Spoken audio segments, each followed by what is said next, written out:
Thank you for staying with us. Nigeria was expected to be the fastest growing hospitality market within a projected 12% compound annual increase from 2019 to 2023. That's according to a projection by PricewaterhouseCoopers. But of course, you know what happened in 2020, and the pandemic grounded a lot of industries, especially tourism and entertainment. So globally, the tourism industry contributes about 10% to global GDP. This was expected to rise in 4 years with significant upward movement in Mauritius, Kenya, Nigeria, and South Africa. Of course, this didn't happen for obvious reasons. So we're going to be having this conversation about missed opportunities in 2023 with three gentlemen, one of them is with us in the studio in Lagos, and he's Yusuf Adekbiton, who is a music promoter and songwriter. Good morning. An artist manager as well. An artist manager. And then joining us from our studio in Abuja is Malam Yankee. But his real name is Kende Adegbite. Good morning, Kende, and thanks for joining us. Thank you very much. Morning. How are you doing? And joining us via Zoom is Ayo Animashaun. How are you, Ayo?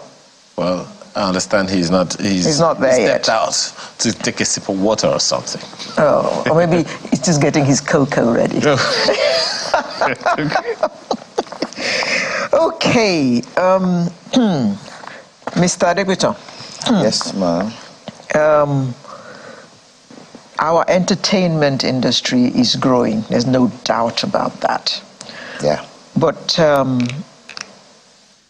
to your mind, yes, ma'am, is it growing as it should? Could we have been doing better? Thank you, ma'am. Our Nigerian music industry today seems to be more large and growth. But if I have to be sincere with you, is not the growth. The standard of the growth is not what I'm even expecting for now. Nigerian music industry for now should have even gone more than where we are now. If probably we have the support of government, like in Western world, in for example, in abroad, like US, America, they have structure for their entertainment industry, which their government assists, supports, and provide, facilities, finance, they don't have such problem we used to have here. Here, you have to fend for yourself. You have to struggle for yourself. You have to do everything by yourself to make sure that you achieve your goals and to get to the level that you're actually dreaming to be. I don't know if you get me where I'm coming from. Okay. Nigerian music industry now, we in the likes of Davido, Wizkid, and Burna Boy, Two-Face, The Bunch, they actually tried. They took it to the next level. They took it to the next level in their own, capacity. You understand? They try to take Nigerian music industry to the highest level. You understand? But if you can just imagine that such kind of icons, such kind of legends, if they have something like government support, you know, not them particularly, but for the general Nigerian music industry, not even music industry alone, film industry, entertainment generally. Well, it'll be interesting to understand really what you mean when you say that we need government support. But let me quickly ask Mr. Adigbite. Adekpiton. Mr. Adigbite. Okay, yeah. Sorry, Malam Yankee. Yeah, Malam Yankee. You know, I have this theory that, first of all, let me ask you, from what you know, yes, sir. We have music shows by Nigerian artists in various parts of the world. Yes. We have comedy shows by Nigerians in other parts of the world and in Nigeria. We have movies that are being made by Nigerians that are going far and wide. Yes. What do you think we are missing, Mr. Adigbite, in that space? Because there's a lot that is credited to Nigerians in various parts of the world. What are we missing in terms of the returns that are supposed to be coming to Nigeria, the economic benefits that are supposed to be coming to Nigeria? Why do you think music shows, for instance, at the scale of O2 arenas and the rest of them are not happening in Nigeria? No, that's from Mr. Adigbite. Go ahead. Okay, thank you very much.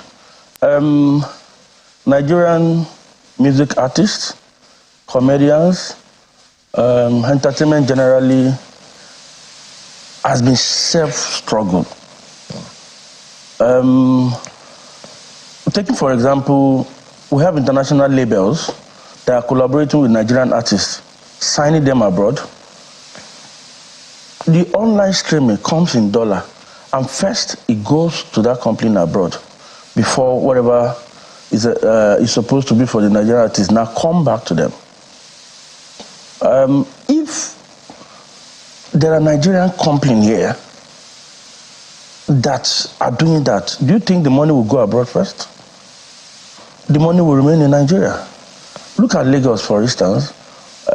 Throughout the month of December, it's been events everywhere, shows everywhere. People are moving into Lagos. I was checking flight ticket to go to Lagos, and I saw economy 200,000 naira.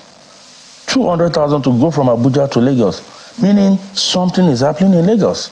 And if this thing that is happening in Lagos happens in December, why can't it be from January to December? Why do we have to wait till December before it happens? Now, you might not blame it all totally on government, but the government should take the larger blame. In Abuja, for instance, if you want to do an event, hardly do you get a venue. You can't get venue. Even for event we did at the Eagle Square, it took almost 2 to 3 months for us to get approval to use the place. You see, but I believe with the new FCT government, Wike, we believe that things will change. So government need to create enabling environment. We strive on our own to get to where we are. With or without the government, we got to where we are. But all we're asking is let there be more push from the government so we can do better. We can get encouraged. Okay, now look at for instance, now the current Minister of Art, Culture and Creativity, the woman, she has been encouraging entertainment. She has just been in office about 6 months or thereabout. But she attends almost every show. She was at the Davido concert. She was at the Shakira concert. She has been inviting us for a round-table meeting. These are the things the government should do. We are not saying government should just give us money. No. Create enabling environment. Tourism brings in so much money into economy. Look at Rwanda, for instance. Arsenal is flying Rwanda, or something about Rwanda is on. People are getting to know where Rwanda is. People are taking in dollars into Rwanda. So why can't we do the same thing in Nigeria? We're talking about exchange rate going up and down every day. If people are coming to Nigeria for tourism, don't you think they will not bring naira into Nigeria? They'll bring dollar. Thereby, our naira will get stronger. Even Abuja that we have now, there are so many sites, waterfalls, dam.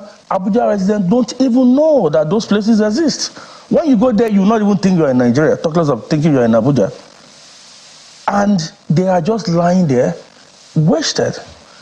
Government can partner with private organizations. Oh, look at this dam, go and develop it, charge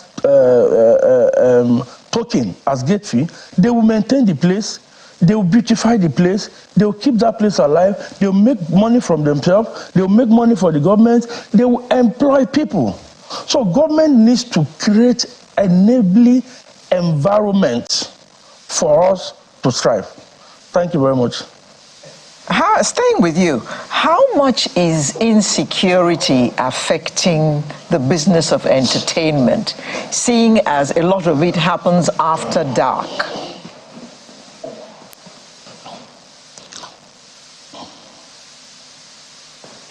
Mr. Adegbite?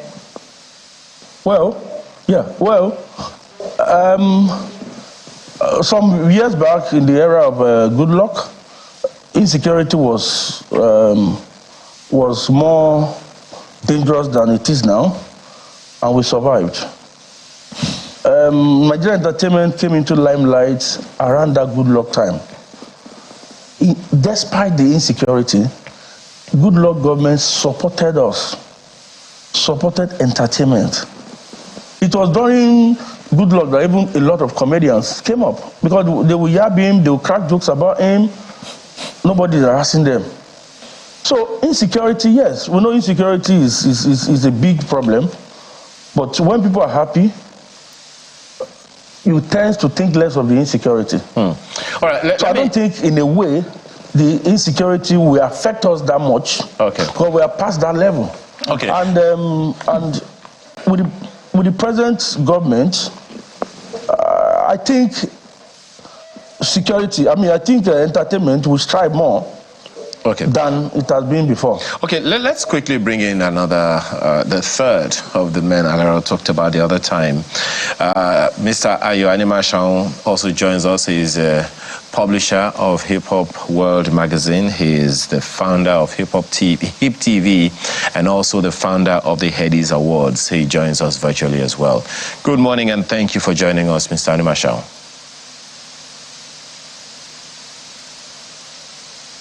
Okay, we can't hear you yet. If you can, I don't know, maybe on mute or something?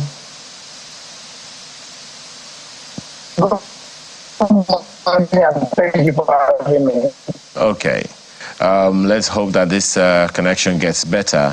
Can you give us a quick rundown? There are those who reference Nigeria's entertainment industry in particular as being, has come a long way from the 70s and 80s. Back in the day, the focus was more on foreign music coming into the country, and people celebrated. But in the 80s into the 90s, people began to embrace Nigerian music to where it is now. So, give us a general understanding of where we are coming from. Can you hear me, Mr. Animashaun? Oh, okay. It's not too loose. Yes, I can hear you, but I think there's some background noise from your side. Okay. But I can hear you. All right. So that background, give us a background of where we are coming from, what we may have missed, and what we have lost as a result of what we have missed. Okay, I can only start from when about 30 years ago, when I started my career in the entertainment industry. And yes, you're correct. You're correct. We were largely consuming foreign music. I also remember that when Hip Hop World magazine started, before Hip Hop World magazine started, during the days where I used to publish songbook with lyrics, we had probably 90 or 95% music in the songbook, and that was all we were consuming. I know that there were a few Nigerian artists that set themselves apart then, the likes of Onyeka Onwenu, Ebenezer Obey, King Sunny Ade. Then later, we had Alex O joined them. Then, as the years passed by, we had some other guys, Lieutenant Shotgun, Alex Zito, and that was an era where we had before then we had Christian SN Ibokwe, and that was then. But later we started having like urban contemporary Nigerian music on a Nigerian artist, and artists that appealed to the young people more at that time. I think this era started in the late 90s, where you had pop play, you had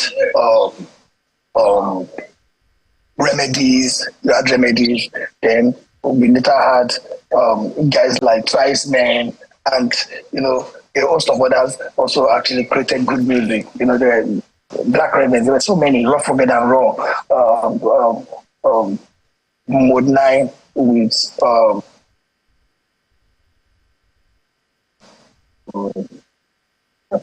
his record label coming on board at that time, and it was really buzzing.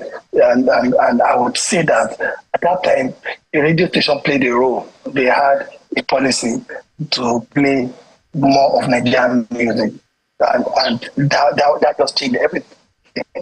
I also remember that those days we had the opportunity to travel to some countries, some African countries like South Africa, for example, that they used to have Channel O awards then, and then before then there was Kora awards, and Nigerian artists also did very well. They had most of the awards. I remember in 1999, Femi Kuti was African Artist of the Year, then male. Then Brenda Fassie was African Artist of the Year, female. Then Femi Kuti was overall African Artist of the Year. And all the awards then, we had probably almost all of the awards. So half of the awards went to Nigerian artists. So this didn't just start. It started then, and because our music has always been special, and they actually really, we got the entire continent consuming our music, listening to our music, following our artists, following the trend, and now we're taking the world along. So it's been an interesting journey for our music and the entertainment industry. Same with movies, but I can speak more of music. Well, of course, because that is my own constituency. We understand, even though one would say that some people also say that music is part of movies with soundtracks and all. But there are those who would also reference from what the 30 years or thereabouts that you talked about, that we had structures in the music or for the music industry. We had record labels that were standard and global. We had A&R, we had all those things. But now it seems like every artist wants to own his own label. How much does that affect the capacity of Nigeria's music industry to contribute its significant quota to the economy? So, music has actually really changed, and the structure of music has actually really changed. And I'll tell you, those era that we had record labels in Nigeria, you may want to go into why they left one after the other. A lot of them partner with Nigerians, and some of us were not like really being straightforward with them, and some of them we chased them out of the country. And later piracy set in Nigeria during the eras of like CDs and all that. Artists could not really have they couldn't the pirates were making more money than them, and that was the Alaba era. And when we moved from the Alaba era and music became digital, there was still pricing, and now it's being controlled, but the dynamics has changed, and what really changed and how. That a couple of years back, we had more of record label owners that controlled, that literally you have to be signed to a major record label in Nigeria to blow, in quotes. But now you really don't. You have all the platforms that you can actually publish your music, and if it is good enough, you have the right push, then you can get numbers in terms of streaming. And where does the money come from apart from shows? It comes from streaming. It comes from the people that listen to your music. Some music just find their way out there, and that's it. So, and why do people try to do this themselves? Some record leaders sign, cutthroat deals with artists that, you get probably 25% or 30% of what they get. And then some artists too, some record labels don't make money after many years of signing the artists because the artists, do shows and they don't get back to the record label. They collect the money, they have another manager, they do side also, and the record label, they're like, what's the point? I spend so much money shooting your videos and putting you out there and the money doesn't come back to me. So it's just a very, very, you got into a very interesting situation. I like to put it like that. But now, things are totally different. And I'll say this, the people that make, because of how we are and the things we've done to ourselves, the people that make the most money from the culture, for the music, from Afrobeat, as it's now called, they don't look like you and I. They don't look like you and I. They've not been here for 30 years or 20 years or 18 years or even 10 years. They are, some of them, they refer to them as culture vultures. Whenever it is big and it is anywhere in the world, they go, they put in money there and get a lot of money from it. That is why even some of the Nigerian record labels have to partner with them because they are the ones with the money. They are the ones with the structure. They put you everywhere around the world and they get the money from it. As long as the music is good, the world wants to listen to your music, they make sure that it gets to the people that want to listen to the music and they make money. And that's with everything. If you have it, you don't treasure it, you don't manage it well, people that know what you have, whether it's gold or diamond or even human resources or talent that you have, they're going to come for it. Same thing with our football. Okay. You see how the world is taking us and they're just, putting us where we should be on the global map. That's what's happening right now. Okay. Mr. Adekbiton. Yes, ma'am. Mm-hmm. There's been plenty of talk about intellectual property protection. Yeah. At what stage are we now? Okay. I mean, your various bodies and you took it up at one time and there was a whole, there were intellectual property lawyers and all that. So how far have you gone with that now? Because that's a very important part of what we're talking about. I would even like to explain more about that. Intellectual property is, for example, I have an artist and the artist is talented because when we started back then, Nigerian music industry, you only need to have the talent. The talent speaks for you. Then, even if you don't have money, if you have the talent, you blow. If you have a very good promoter, you are going to blow worldwide. During those days, I don't know if you understand what I'm trying to say. So then, talent speak. But now, everything has changed. It's not even about the talent again. Now, you can just hear one guy, you don't blow. I take blow. You understand? So now, there's no bad music. Every music, every sound now is good music. It depends on your system of publishing it, promoting it, getting it across to the masses, either by online, either by on media, either by on streets, clubs. Is that a good thing? Because there are those who say that, some of the music we have today, they have seriously eroded culture, seriously eroded character, eroded morals in the society and all those things. Yeah, that's what I'm saying. Now, music has changed. Even the platforms that we promote music to get to the masses to blow has changed. Before, we promote artists probably on radio, you don't blow. But now, it's not like that. You have to, put it on TikTok, put it on Instagram. Are you saying by that we need more regulation? Yes, that's what I'm saying. Nigerian music industry still need a very, very strong foundation that we need to. That's why when you asked me the question the other time, I told you that we need government support. Because number one, Nigerian music industry, we have to work on law. There is what they call law. If there is law in the country, the law should be able to bind everybody, either the citizen, either the artist, either who you be. The law should be able to bind everybody. You know, I sign you, you're my artist, I shoot your video, I promote you, I get you house, I get you car. It's business, so I should be expecting something in returns. So fine, you are the artist, you have the intellectual. I'm a promoter, I'm a songwriter. So I can write song for you. I write song for almost A-list in Nigeria. You write your song and you get paid for them. Yes. And you get paid for it. And yes. Okay. I write song for them. I'm sorry, you've heard a lot of songs that I wrote that you don't know is me. Either you hear it from one A-list or B-list artist in Nigeria. I don't want to call name. You understand? So this is what they call intellectual property.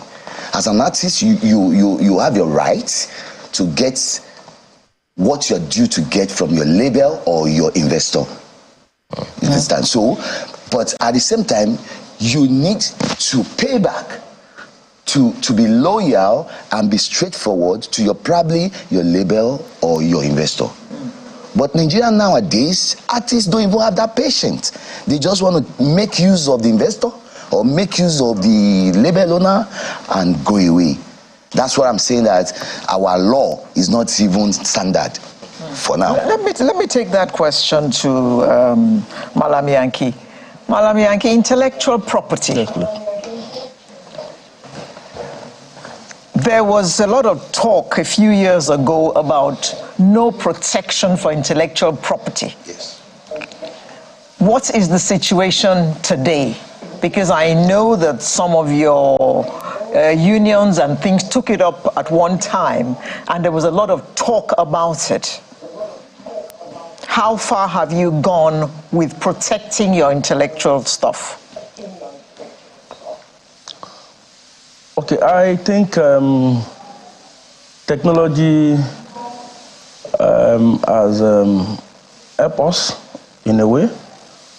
I can remember some 10, 15 years ago, Charlie Boy and a host of other artists with Tom Alaba demonstrate, destroy CDs, but I can't hear that happening again in a long time because you don't buy CD anymore, you stream online and you get paid.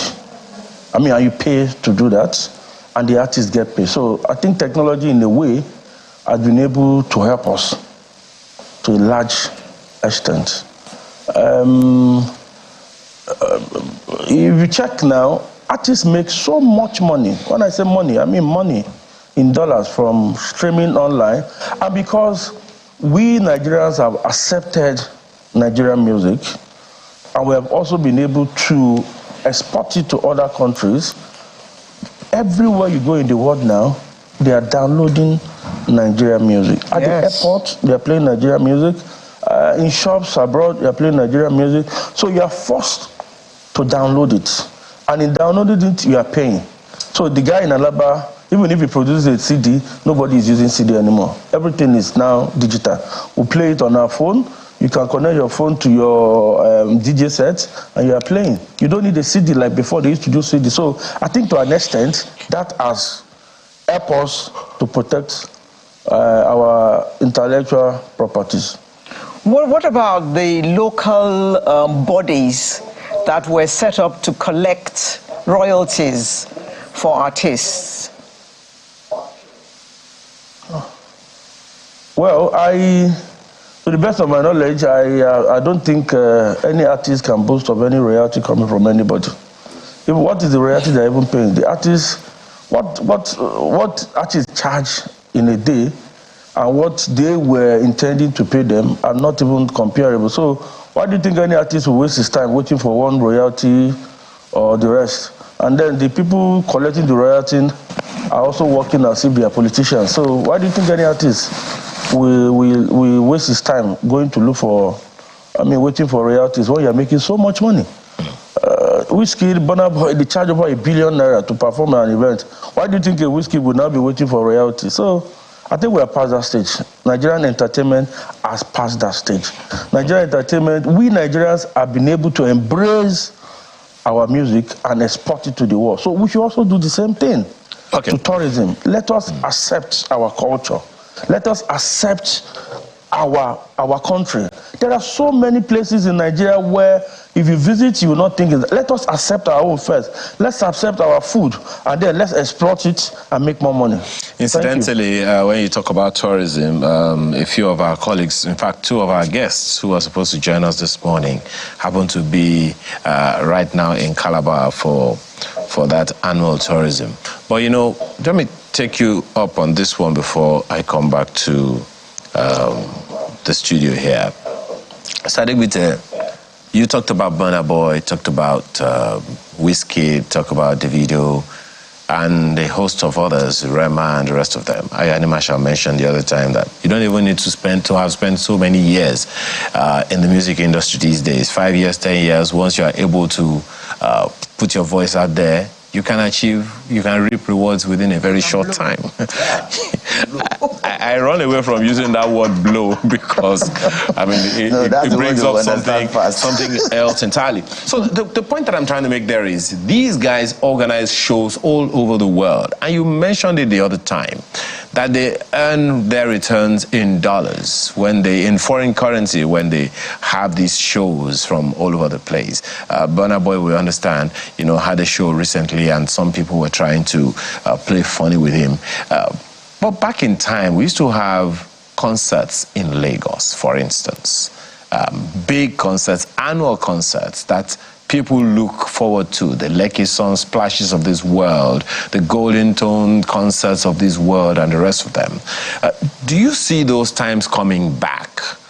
I mean, especially in the light of what you said about our security being better than it was. You see those days coming back so that whatever investments, they stay here in Nigeria and not, dissipated all over the place to strengthen the economy, as you said. Okay, thank you very much. Like I said, if you go to Lagos now, to go from Abuja to Lagos, it's about 200,000 naira economy. Simply because everybody is moving to Lagos. What is happening in Lagos? That's the capital of entertainment in Nigeria. A hotel is booked, fully booked. Everybody is doing one event or the other in Lagos. See, it's gradually coming back. That's the truth. It's gradually coming back. You see, we are already stressed in Nigeria. Nigerian youth are already stressed. So the best thing we can do for ourselves is to enjoy ourselves, whichever way we find it. Although the economy is not so friendly, there is not everybody that can afford it, but averagely, most of us can save up for it and make our life comfortable for ourselves. So for me, I like looking at Abuja, for instance. We had a minister that was there for 8 years. He doesn't even know what is entertainment. He is not encouraging it. He was discouraging us. He was seriously discouraging us. You write him a letter, he will not even respond. They will not even do as if you're writing a letter. But let a politician write them a letter, they will reply. But now we wrote to Wike. Wike want to use Eagle Square. Eagle Square has not been used for any event for more than 8 years. He approved it. Those are the people that understand what is entertainment. Those are the people that understand what is youth. Those are the people that understand what we contribute to the economy. Because if the youth are engaged, gainfully engaged, they will not even think of crime. I come to an event. The event, when you do a concert now, a lot of people are employed. Temporarily, permanently, a lot of people are employed. In Eagle Square, we had over 400 policemen. And they all still collected something small. Okay, thank you for coming. So you can see, indirectly, everybody is happy. Indirectly, we are making people happy on our own. Okay. So what we're asking, let government give us enabling environment. Okay. In Nigeria today, there are no venues. No venues. Go to abroad, there are 20,000 capacity, 30,000 capacity for concert, and they are fully booked before the event. We can do that same thing in Nigeria. But there are no venues, apart from a hotel. Well, I'm sorry, yes. Mr. Adegbite, just a second. Do you agree with him, for instance, that there are no venues? Yes. Wait a minute, just hold your horses. In the times, I think we used to have this, alcoholic drink that sponsored shows annually. I think it's my friend Benga Adeyinka that used to host one of those shows. It was the National Stadium in Lagos they were using. There are 2 stadia beside themselves in Surulere here in Lagos. And there is one in Akwa Ibom State. So, and the other venues that are being used by, packed out by the Burna Boys, the Davidos, the Wizkids, they are similar venues. So when he says there are no venues, the TBS is there, even if it doesn't have the kind of capacity. But hey, there's Teslim Balogun Stadium, there's National Stadium in Lagos, there's Abiola Stadium in Abuja, and several others spread all over the nation. What does it mean by, should we sue him when he says there is no venue? No, to me, he's a little bit right, because okay, you're talking about TBS now. You're talking about maybe Atlantic view, or Atlantic. You understand? There's Landmark. There's Landmark. Yes, Landmark is a private. There is National Stadium. There's not. Yeah, let me explain. There's National Stadium. There's Teslim. We can't just say we want to do show now. We wake up now and we say we want to go down for Teslim. Do you know what it takes? Because a hotel has the security, there's comfort. There's no comfort in TBS. The last show I went to TBS, I know how we run. What was pursuing you? The hoodlums, the area boys. But he just talked about 400 policemen. Right now at the last venue that he talked about. We need at this stage we need comfort. We need comfort. We don't need to, even if we are going to do outdoor shows like stadium or TBS. If we have the support of the government, it will be easy for us. 400 police, 300 LASMA. It's not easy.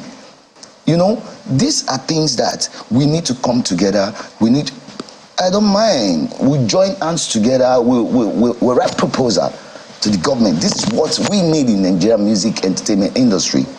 You understand? Please support. Please, we are begging them because it's not easy. It's not easy. We are just like everybody is getting what they want by themselves. We provide what we want, what we want by ourselves. It's not easy. 2024 is just 2 you want days security, away. You provide security by yourself. You want lights, you provide the light by yourself. We are hoping, because of the huge success that some of our acts have had, both within and outside Nigeria, we're hoping that now government has seen that, yes, this industry has potential, and they will be willing to support that potential. Yes, if so it becomes a reality. Starting from 2024. Thank you very much for coming to share your insights with us. Mr. Yusuf Adekwiton, music promoter, songwriter, who was with us in our studio in Lagos. And we had Malam Yankee, a comedian who joined us from our studio in Abuja. He's also known as Kende Adegbite. And then we had Ayoanema Shaun, founder of the Headies, who joined us virtually. Thank you all, gentlemen, for coming to share your insights with us this morning. A happy new year to you all. Sunrise will return in just a moment for the lifestyle segment.